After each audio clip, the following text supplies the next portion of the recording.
സവാള ഗിരി സവാള ഗിരി 29 ഇങ്ങനെയാണ് കാര്യങ്ങൾ പോകുന്നതെങ്കിൽ റിസൾട്ട് ഞാൻ ഇപ്പൊ പറഞ്ഞുതരാം. എവിടേക്കറിയാമോ പത്രത്തിൽ കൊടുക്കാൻ പോയതാ. കാര്യം ഒന്ന് കിണറ്റിലിറങ്ങി കേറി കഴിഞ്ഞപ്പോഴത്തേക്കും മൊത്തത്തിൽ എന്തോ സംഭവിച്ചിരിക്കുകയാണ് നികേഷ് ചേട്ടന്. അധികമൊന്നുമില്ല, 2-3 പിരി എവിടെ കളിക്കിടക്കുക. അന്ന് കിണറ്റിലിറങ്ങി പ്രഹസനമൊക്കെ കാണിച്ച് ഒരു പ്രയോജനം അതിനുണ്ടായില്ല. അതിനുശേഷം ആളാകെ നിരാശയിലായിരുന്നു. ആ നിരാശ മൊത്തം തീർത്തത് പിണറായി വിജയനിട്ട് പണി കൊടുത്തോണ്ടാ. എങ്ങനെ? PR work. LDF അല്ലാതെ മറ്റാരുണ്ട്? ആ ഒരു മുദ്രാവാക്യമാണ് ഏറ്റവും വലിയ പണി തന്നതെന്ന് കഴിഞ്ഞ ദിവസം രാജീവണ്ണൻ ഇരുന്നുകൊണ്ട് ഗദ്ഗദിക്കുന്നത് കണ്ട്. LDF അല്ലാതെ മറ്റാരുണ്ട്? ആ മുദ്രാവാക്യം വേണ്ടത്ര ശരിയായില്ല എന്ന് തന്നെയാണ് പാർട്ടി വിലയിരുത്തിയിട്ടുള്ളത്. അത് കറക്റ്റ് അല്ലായിരുന്നോ? പോളിംഗ് ബൂത്തിൽ ചെന്ന് ആളുകൾ ചിഹ്നത്തിൽ നോക്കിയപ്പോഴേ ആകെ പരതിയത് ഒരേ ഒരു കാര്യമാണ്, LDF അല്ലാതെ മറ്റാരുണ്ട് എന്ന്. ഞങ്ങൾ ഒരു ആളുകൾക്കിടയിൽ മറ്റൊരു ബോധം രൂപപ്പെടുത്തിയിട്ടുണ്ട് എന്ന് ഈ റിവ്യൂവിലും പാർട്ടി വിലയിരുത്തിയിട്ടുണ്ട്. അത് തെറ്റിപ്പോയി എന്ന രാജീവണ്ണന്റെ വിലയിരുത്തല് അതൊട്ടും ശരിയായില്ല. കഞ്ഞിയിൽ പാറ്റയിടാൻ മറ്റാരുണ്ടായിരുന്നു LDF അല്ലാതെ? കഴുത്തറുക്കാൻ മറ്റാരുണ്ടായിരുന്നു LDF അല്ലാതെ? കൊള്ളയടിക്കാൻ മറ്റാരുണ്ടായിരുന്നു LDF അല്ലാതെ? പിൻവാതിൽ നിയമനത്തിനും വികസന മുരടിപ്പിനും പട്ടിഷോയ്ക്കും മറ്റാരുണ്ടായിരുന്നു LDF അല്ലാതെ? ഇനിയും പറഞ്ഞാൽ തീരാത്ത അത്രയും കാര്യങ്ങളുണ്ട്. അതുകൊണ്ട് തെറ്റിപ്പോയെന്ന് ഇനി മേലിൽ പറയരുത് രാജവണ്ണ. ആ മുദ്രാവാക്യം വേണ്ടത്ര ശരിയായില്ല എന്ന് തന്നെയാണ് പാർട്ടി വിലയിരുത്തിയിട്ടുള്ളത്. ആ മുദ്രാവാക്യത്തിന്റെ ഉറവിടം എവിടെയാണ്? ആ ഉറവ ഏത് കിണറ്റിൽ നിന്ന് രൂപപ്പെട്ടതാണ് എന്ന് നമുക്കറിയാമല്ലോ. നമുക്ക് മനസ്സിലായി. ഏതായാലും മുദ്രാവാക്യം പാളിയതോടെ ഇലക്ഷൻ തന്ത്രങ്ങളും PR വർക്കുകളും ഒക്കെ പാളിയതോടുകൂടി എന്തോ എവിടെയോ ഒരു കുഴപ്പം സംഭവിച്ചിട്ടുണ്ട്. ഈ 29 ഇങ്ങനെയാണ് കാര്യങ്ങൾ പോകുന്നതെങ്കിൽ റിസൾട്ട് ഞാൻ ഇപ്പൊ പറഞ്ഞുതരാം. 2026, 3, 29 3 വർഷം കഴിയുമ്പോൾ അടുത്ത ഇലക്ഷൻ പുള്ളി നടത്താൻ പോവാ. അപ്പോ 2026 ഒരു കണക്ക് വെച്ച് ഇപ്പോഴത്തെ പ്രസ്ഥാനത്തിന്റെ ഒരു അവസ്ഥ വെച്ച് 2029 ആവുമ്പോഴത്തേക്ക് എന്തായിരിക്കും തരിയുടെ ഗതി എന്നണ്ണം പ്രവചിക്കുന്ന കാഴ്ചയാണ് ഈ കാണുന്നത്. ഭയങ്കരമായ ആള്. പ്രവചിച്ചാട്ടെ. LDFന് 31 മുതൽ 33% വരെ വോട്ട്. ഈ കണ്ടീഷനിൽ മുന്നോട്ട് പോയ 31 മുതൽ 33 വരെ ശതമാനം വോട്ട് തന്നെ. പിന്നെ കണ്ടിന്യൂ. BJPക്ക് 28% മുതൽ 31% വോട്ട്. BJPക്ക് 28 മുതൽ 31% വരെ. ഇതെങ്ങനെ വന്നു എന്ന് നമ്മൾ ചോദിക്കും. കാരണം എന്താ? ഇതെങ്ങനെ വന്നു എന്ന് ആരും ചോദിക്കില്ല. ഇത്രയും ശതമാനത്തിൽ നിന്ന് താഴേക്കേ പോവുകയുള്ളൂ. ഇത്രയും കൂടുതൽ എങ്ങനെ വന്നു? ഇത്രയും 31% ഒക്കെ കിട്ടിയോ എന്ന് അത്ഭുതത്തോടെ ചോദിക്കാനുള്ള സാധ്യതയുണ്ട്. പിന്നല്ലാതെ നമ്മൾ ചൂടുവെള്ളത്തിൽ വീണ തവളയാണ്.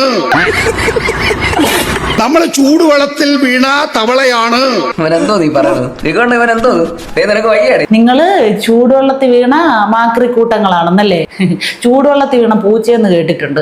നിന്നെ പോലൊരു മരക്കഴുതയെ ഞാൻ ഇതുവരെ കണ്ടിട്ടില്ല. ചൂടുവെള്ളത്തിൽ വീണ പൂച്ചയ്ക്കും ഒരു പ്രത്യേക കഴിവുണ്ട്. അതിന് പിന്നീട് തണുത്ത വെള്ളം കാണുമ്പോഴാണെങ്കിലും ഒരു മുൻകരുതൽ സ്വീകരിക്കാൻ. ആ ഒരു മുൻകരുതൽ പോലും നിങ്ങൾക്കില്ല. മാക്രിയോടും മാക്കാച്ചിയോടും ഒന്നും ദയവ് ചെയ്ത് നിങ്ങളെ ഉപമിക്കരുതേ. ആ ജീവികൾക്കൊരു മര്യാദയും ബഹുമാനവും ഒക്കെ ഉണ്ട് സമൂഹത്തിൽ. അതില്ലാതാക്കരുതേ. നമ്മള് അവന്റെ തവളയുടെ കാര്യം അറിയാലോ. തവളയുടെ കാര്യം അറിയാം. തവളയുടെ വിചാരം തവള കരയുന്നത് കൊണ്ടാണ് മഴ പെയ്യുന്നതെന്നാ. തവളയ്ക്ക് എന്തുമാത്രം കഴിവുണ്ട്? തവളയുടെ കയ്യിലിരിപ്പ് എന്താണ്? തവളയും മഴയും തമ്മിൽ വല്ല ബന്ധമുണ്ടോ? ഇതൊക്കെ വിവരമുള്ളവർക്കല്ലേ അറിയത്തുള്ളൂ. പിന്നെ തവളയുടെ ബാക്കി എന്താ ഞങ്ങൾക്ക് അറിയാത്ത കാര്യം ചേട്ടൻ പറയാൻ പോകുന്നത്? ഒരു ചൂടുവെള്ളത്തിലേക്ക് തവളയെ പെട്ടെന്ന്, തിളക്കുന്ന വെള്ളത്തിലേക്ക് തവളയെ തവള പെട്ടെന്ന് ചാടും. തന്നെ ഇട്ട് നോക്കിയിട്ടില്ല കേട്ടോ. അതൊക്കെ നിയമവിരുദ്ധമാണെന്നാ ഇപ്പൊ പറയുന്നത്. തവളെ പിടിക്കുന്നത് തന്നെ നിയമവിരുദ്ധമാ. അണ്ണനിത് എങ്ങനെ ചെയ്തു നോക്കി? ആരും അറിയണ്ട തൽക്കാലം. നമ്മള് ഒരു തണുത്ത വെള്ളത്തിലുള്ള തവളയാണ്. ആ തവളയുടെ അടിയിൽ ഇങ്ങനെ കത്തിക്കൊണ്ടിരിക്കുന്നുണ്ട്. മൂട്ടി തീ പിടിച്ച തവളകളാണ് നമ്മളെന്ന് സാരം.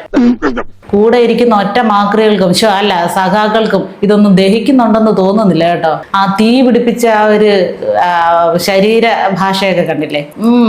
ഇനിയുണ്ട്. ഇനി അണ്ണന് ഭാവിയുണ്ട് PR വർക്കിന്റെ മേഖലയില്. ആ ഒരു മേഖലയിൽ പിടിച്ചു കയറി വേണം പ്രസ്ഥാനത്തിന് മുഴുവനായിട്ടും ചാമ്പലാക്കാൻ. ഉള്ള തരിയും കൂടെ കെടുത്തണ്ടേ? അതിനുള്ള കഴിവ് അണ്ണനുണ്ട്. അണ്ണൻ മാത്രം ഒറ്റയ്ക്ക് വിചാരിച്ചാൽ അത് നടക്കും. ആ തവളയാ നമ്മൾ അറിയുന്നില്ല നമ്മൾ വെന്ത് ചാകാൻ പോവുകയാണ് എന്നുള്ളത്. നീ എന്തോന്ന് വെന്ത് ചാകാനുള്ള കനല് പോലും തരിയിൽ ബാക്കിയില്ല. എല്ലാം എന്നേ ചത്തു മലച്ച് മരവിച്ചു കഴിഞ്ഞു. എന്തോന്ന് വേകാനും ബാക്കി. ആക്കരുത്, സീരിയസ് ആയിട്ട് വല്ലതും പറയുമ്പോ ആക്കരുത്. കേരളമാണ് അവിടുത്തെ ഉന്നം. അതിനാവശ്യമായിട്ടുള്ള സാഹചര്യം ഉണ്ടാക്കി വെച്ചിട്ടുണ്ട് 2026 നിയമസഭാ തെരഞ്ഞെടുപ്പിൽ. കേരളമാണ് അടുത്ത ഉന്നം. ആരുടെ? BJPയുടെ കാര്യമാണ് പറയാമെന്ന് തോന്നുന്നു കേട്ടോ. അതിനുള്ള സാഹചര്യം ഉണ്ടാക്കി വെച്ചിട്ടുണ്ടെന്ന് ആര്? നിങ്ങള്. ഇടതുപക്ഷ പ്രസ്ഥാനമാണ് BJPക്ക് ഇവിടെ വളരാനുള്ള എല്ലാ വളവും വെള്ളവും ഒക്കെ സജ്ജമാക്കി കൊടുത്തത്. എന്നിട്ട് വെറുതെ അവിടെ നിന്ന് പ്രസംഗിച്ചിട്ട് കാര്യമുണ്ടോ? 2026 നിയമസഭാ തെരഞ്ഞെടുപ്പിൽ എന്ത് സംഭവിച്ചു? ആര് കാരണം BJPയുടെ 3 സീറ്റ് നേടി? ചരിത്രത്തിൽ എങ്ങനെ അവർ ഇടം പിടിച്ചു? നിങ്ങളോട് അവർ വല്ലാത്ത രീതിയിൽ കടപ്പെട്ടിരിക്കുന്നു. ശവത്തി കുത്തരുത്. അപ്പൊ താൻ ആരാണെന്ന് സ്വയം ഒരു ബോധം ഉണ്ടല്ലോ. നന്നായി. ജാഗ്രതയോടുകൂടി നിന്നിട്ടില്ല എങ്കിൽ കാലിന്റെ അടിയിലെ മണ്ണൊലിച്ചു പോകാൻ ഇനി വെറും 3 വർഷം മാത്രമേ വരൂ. ഭയങ്കര തെറ്റിദ്ധാരണയോടുകൂടിയാ സംസാരിക്കുന്നത് കേട്ടോ. ആ കിണറ്റിൽ ഇറങ്ങി കയറിയതിന് ശേഷം കൃത്യമായിട്ട് ഓക്സിജന്റെ അളവ് ശരീരത്തിൽ ഇല്ല എന്ന് തോന്നുന്നു. അതിന്റെ ഒരു ബുദ്ധിമുട്ടും വെപ്രാളമൊക്കെയാണ് പുള്ളി കാണിക്കുന്നത്. കാലിന്റെ അടിയിൽ മണ്ണൊന്നും ബാക്കിയില്ല. ഒരു തരി ഇല്ലെന്ന് പറയുമ്പോ പിന്നെ ഒലിച്ചു പോകുന്നേം വെന്ത് തീർന്നേം കണക്കൊക്കെ നിങ്ങൾ പറയുന്നത് എന്തിനാ? എല്ലാം ഖതം, എല്ലാം കഴിഞ്ഞ്. അത് പിന്നെ പതുക്കെ പറയണോ?